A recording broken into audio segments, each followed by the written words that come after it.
नमस्कार, आप देख रहे हैं न्यूज इंडिया टीवी 24।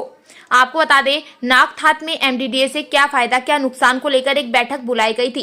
बैठक में 40 से 50 लोगों ने भाग लिया, जहां सभी ने नवीन चक्राता टाउनशिप का, सरकार का और रामशरण नौटियाल का आभार जताते हुए योजना का स्वागत किया। लेकिन टाउनशिप बनाने वाली कार्यदायी संस्था एमडीडीए का लोग विरोध करते नजर आए। हालांकि कुछ लोगों ने इस पर विचार विमर्श करने की बात कहा कि अभी किसी को सही जानकारी नहीं है, इसलिए एक बार अपनी बात शासन प्रशासन के आगे रखी जाएगी और इसके क्या फायदे क्या नुकसान इसको देखा जाएगा। दरअसल नवीन चक्राता टाउनशिप को सरकार द्वारा मंजूरी मिल गई है और टाउन प्लान तैयार करने के लिए 2 करोड़ रुपए एमडीडीए को स्वीकृत भी हो चुके हैं। जिसके बाद एमडीडीए अब प्लान बनाने में जुट चुकी है, लेकिन ग्रामीण एमडीडीए का विरोध करते नजर आ रहे हैं। तो हमारी प्राकृतिक सौंदर्य है और इसका जो धरोहर है हमारे लोगों की, जनजाति क्षेत्र की, एक तो उसके साथ छेड़छाड़ सीधा सीधा कुटारा घात है।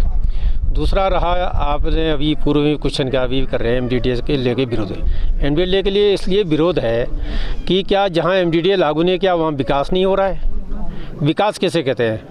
सड़क पहुंचना, अस्पताल खुलना, कोई सरकारी कार्यालय खुलना, वो विकास है ना। बाकी अगर एमडीडीए आएगा तो विकास नहीं होता है, वो तो लोगों का क्या कहें जो है शोषण करेंगे। यदि कोई व्यक्ति हमारा जो गरीब आदमी है, गांव का अनपढ़ आदमी अभी भी, या खेत खलियान है, अपने वो गौशाला बनाता है, कल के दिन वो गौशाला का निर्माण भी नहीं कर सकता है। क्यों? सेटबैक छोड़ने पड़ेंगे। किसी बात अगर 20 फुट लंबी जगह है और 5 फुट चौड़ी है तो उसमें क्या छोड़ेगा? हो गया उनके रूल्स फॉलो करेगा क्या एमडीडीए के? नहीं कर सकता, क्योंकि यहाँ ऐसी भौगोलिक स्थिति है। हर डेवलपमेंट अथॉरिटी का भौगोलिक स्थिति को देख के किया जा सकता है। क्या हरवटपुर में क्या बिना एमडीडीए का काम नहीं हो रहा है? विकास नगर में नहीं हो रहा है, हरवटपुर में नहीं हो रहा है। तो इस तरह से क्या यहाँ ऐसी क्या आवश्यकता पड़ गई एमडीडीए को लागू करने की? टाउनशिप बनाइए, विकास करिए, बिल्डिंगें बनाइए, सरकारी दफ्तर करिए, खोलिए, ब्लॉक खोलिए, तहसील खोलिए। हम बिल्कुल स्वागत करते हैं, उससे विकास होता है, लोगों के रोजगार मिलेगा। होटल इंडस्ट्री खुल दिया, अभी मान लिया बेरटखाई में खुल गया, नागठात में खुले होटल या रामताल गार्डन है, तो क्या उन्होंने नक्शा पास ही कराया होगा? ये उसका एक शिथिलीकरण है, छोटा एक माध्यम है। जिला विकास प्राधिकरण ही बना हुआ है जो कि प्रशासन के अंडर में आता है। वहाँ से एक नॉमिनल एनओसी लेनी पड़ती है, या क्या कहें आपका फायर ब्रिगेड से लेना पड़ता है, अग्निशमन विभाग से। वो नॉमिनल जो क्या कहें एनओसी वो लेते हैं और आराम से उसका पास हो जाता है। लेकिन एमडीडीए के लागू होने से यहाँ के आम जनमानस का बहुत शोषण होगा। जो अभी बेचारे अभी जो यहाँ पर खड़े हैं, इनको चलो अभी 20% मालूम है, अभी तो 80% लोगों को कुछ भी नहीं पता कि एमडीडीए होता क्या है। एमडीडीए की भाषा ही नहीं कोई जानता। विकास प्राधिकरण है तो वो विकास नहीं करता है, लोगों का शोषण, पैसे कमाने का धंधा, रेवेन्यू उनको चाहिए। क्या करोगे? कल के दिन रेवेन्यू चाहिए, इतनी चालान करिए कि उस दिन हमारा जो आदमी किसी गाय जाएगी, भैंस जाएगी चुगने बंजर खेत में, उसका भी चालान कट जाएगा, क्योंकि डेवलपमेंट अथॉरिटी के अंडर में है। कहेंगे भाई हमारी जगह ही है। दूसरा, वो अपना डेवलप करेंगे, खाली भूमि होगी वहाँ पर वो फ्लैट्स बनाएंगे, धनाढ़ लोगों को बेचेंगे। तो यहाँ की एक तो सौंदर्यीकरण खत्म हो जाएगी, यहाँ का विकास कहाँ से हो गया? फिर तो कुछ लोगों का विकास होगा। तो इस एमडीडीए का पूरी तरह भी आज की जो बैठक की गई है, 40 गांव के लगभग काफ़ी प्रतिनिधि मौजूद थे और इसका हम जिला प्रशासन, शासन स्तर में जहां भी होगा, मुख्यमंत्री लेवल तक हम इसका विरोध करेंगे। हमें विकास हो चाहिए जिसमें हर व्यक्ति को लेके चल सकें। सर, क्या आप मानते हैं कि स्वागत करते हैं हम शासन के या सरकार से? हमारी गुजारिश है, मैं आपके चैनल के माध्यम से करना चाहता हूँ, आप जिला घोषित करिए ना, अपने आप विकास हो जाएगा।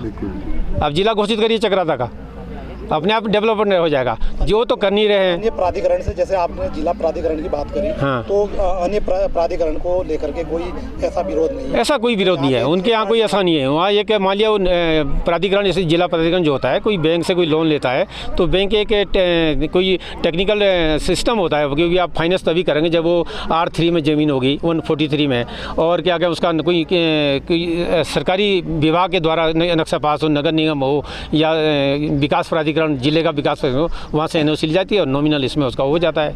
अब यहाँ पर क्या जो गौशाला बनाएगा उसको कोई विकास प्राधिकरण वहाँ से जिला प्राधिकरण से लेने की एनओसी की ज़रूरत नहीं है। और इसमें आपको आज ज़रूरत पड़ेगी। अभी मीठी मीठी बातें कर रहे हैं। कल मैं देख रहा था किसी ने व्हाट्सएप में, किसी सज्जन ने बहुत बड़ा ज्ञान बांटा कि आपकी ज़मीन जो है कोई नहीं छीनेगा, आपके हकों को रहेंगे, बंजर ज़मीन आपकी ले नहीं सकता, आपकी ज़मीन। अरे हम कब कह रहे हैं? सरकार का राइट है, अधिकार हो, कभी भी कर सकता है। आप सड़क किनारे एनएच में होंगे, आप 56 मीटर तक या 56 फीट तक वो कभी अधिग्रहण कर लेगा। मान लिया कल के दिन बिल्डिंग ने यहाँ एम्स बनाना है नागठात में, तो क्या वो अधिग्रहण नहीं करेगा? करेगा। विकास उसे कहते हैं। विकास ऐसे नहीं कहते कि हाँ ये एक नॉमिनल है, यहाँ भाई कोई होटल बनाएगा इसके लिए वो करेगा तो उसके लिए हम विकास प्राधिकरण ला रहे हैं। क्या कोरवा में होटल्स बने हैं, चक्राता से 5 किलोमीटर 7 किलोमीटर दूरी पे है, तो वहाँ क्या MDDA की जरूरत पड़ी क्या? वहाँ क्या विकास नहीं हुआ? तो हम ऐसे नीतियों का विरोध करते हैं जो आम जनमानस के लिए नुकसानदायक है। तो ये सर मानते हैं ज़रूर बताएंगे सर। आज ये जो मीटिंग नागठात में की गई है, ये 7 खतों की मीटिंग बुलाई गई है, 8 खतों की। इसमें जब तक अभी तक ये सिलसिला चल रहा था कि भाई ये चक्रोता टाउनशिप का जो चल रहा था, अब लगा है कि इसमें MDD को भी जोड़ा जा रहा है। तो जैसे अभी तक हमारी मीटिंग में तय हुआ है और मीटिंग की चर्चाएं हुई कि भाई हम इस बात का विरोध करेंगे, ये ऐसे हमारा पूरे 8 खतों का निर्णय है और इसमें जो भी हमें कुछ लड़ाई लड़नी पड़े हम आगे तक लड़ेंगे। यदि हमारे बगैर पूछे बगैर उसके जो ये काम किए गए हैं, हम इसमें बिल्कुल सहमत नहीं हैं। सर अभी सिर्फ कैबिनेट में पास हुआ है और अभी तक इसमें कोई जमीन पे कोई कार्य नहीं हुआ और ये बहुत बड़ी योजना जौनसार बावर के विकास के लिए है। बिल्कुल विरोध क्या योजना को लेकर के या MDDA को लेकर? MDDA लेकर जो हमारा विरोध है। और देखिए हमारा एक्ट में भी और जगह से जौनसार का भिन्न है। जौनसार बावर के नियम कानून कायदे, ये जनजाति क्षेत्र है, इसके नियम कानून और क्षेत्रों से भी अलग है। यहाँ की धरोहर, यहाँ की लड़ाई, पहले भी हमने इन जंगलों की लड़ाई लड़ी हुई है और ये ज़मीन की लड़ाई लड़ रखी है। इस पे हमारा बिल्कुल ये विरोध है कि हम MDDA के खिलाफ है। जो है ये हमारे 8 खतों का आज पूरा निर्णय हो चुका है और आगे हम इस पे यदि लड़ाई हमें लड़नी पड़ेगी तो हम 8 खते एकजुट होकर के लड़ाई लड़ेंगे। ये हमारा फाइनल हो चुका है आज।